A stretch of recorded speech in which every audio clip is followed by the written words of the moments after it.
San Diego State University will be offering a range of STEM programs in Georgia that focus on the sciences and engineering, including electrical engineering, computer engineering, but also some disciplines from the sciences. Then in a future year, we'll add civil engineering and construction engineering, as well as computer science in Georgia. So why I think students should think about these programs is a little bit of a historical issue. We don't have to go back that long ago to where nations made their money by growing things. And so as recently as, say, the 19th century, that was the primary way that economies were driven. If we go back and we look at the 20th century, sometime in there was a transition, and the way that countries became wealthy shifted away from growing things and became about making things. And so we saw the rise of manufacturing as a thing that drove economies.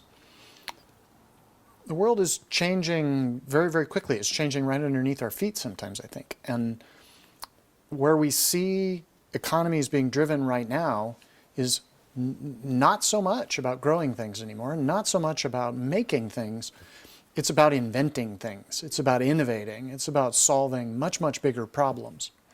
And what the STEM fields prepare students to do is to produce in that kind of an economy and to drive economic activity for a country in a completely different direction. I think especially for a small country like Georgia that has a history that has left it with a lot of room to catch up, that the ability to compete very, very rapidly in these STEM fields, high innovation fields, high economic value fields is really important.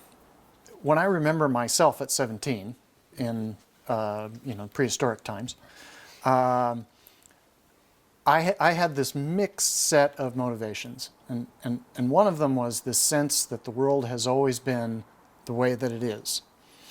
Because in the entire lifespan of a 17-year-old when I was that age, the world had kind of always been the way that it was at that point. And yet you also have this sort of fulsome sense of all the possibilities of the future. I think that's an age where you're trapped between what is and what can be. I was especially touched by the past as well. I was a big fan of history, and I looked around at the things that had been built by those who went before me in some wonder. And I thought about how I could leave my own mark on the environment that people would see after me.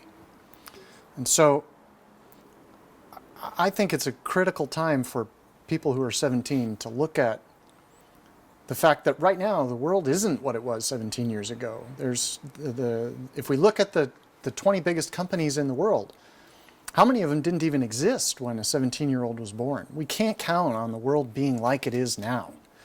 And so I think today's 17-year-olds have to try to imagine, what do they want the world of the future to be?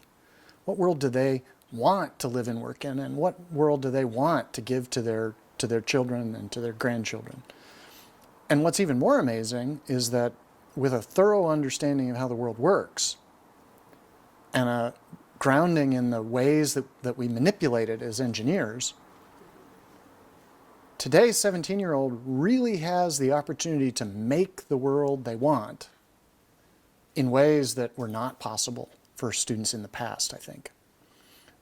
Things change so quickly, and there's so many big questions that we're grappling with right now that by focusing in these STEM fields, having a thoroughgoing understanding of how the world works and what the big questions are, and of how to use those discoveries to make products and infrastructure and so forth that improve people's lives, a 17-year-old today, by studying in these fields, can make a world that looks the way they think it should.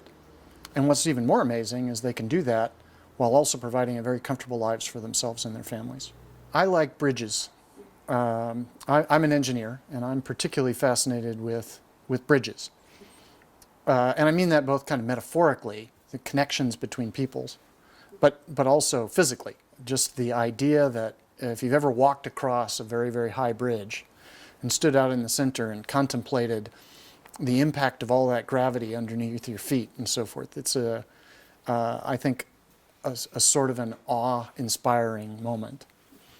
And so when I was trying to figure out what I wanted to do with my life, as I mentioned, I'm fascinated by history, and I looked at the things that people had built before me, and particularly big river crossings and canyon crossings and so forth, and I thought, one day I want there to be bridges that people can walk across because of me. And so I've been very fortunate. Before I began teaching, I worked as a practicing engineer, and there actually are bridges across major rivers that you can cross because of me. But also because of my work in academia since then, I think I've helped people to bridge the gaps in their understanding in a lot of different ways. And so this is something I think is really special about the sciences, about engineering. It has become a sort of a global clearinghouse for making the world better. And somebody moving into these fields can have those kinds of experiences, can one day look back over their career and be a little bit amazed about the things that they got the chance to accomplish.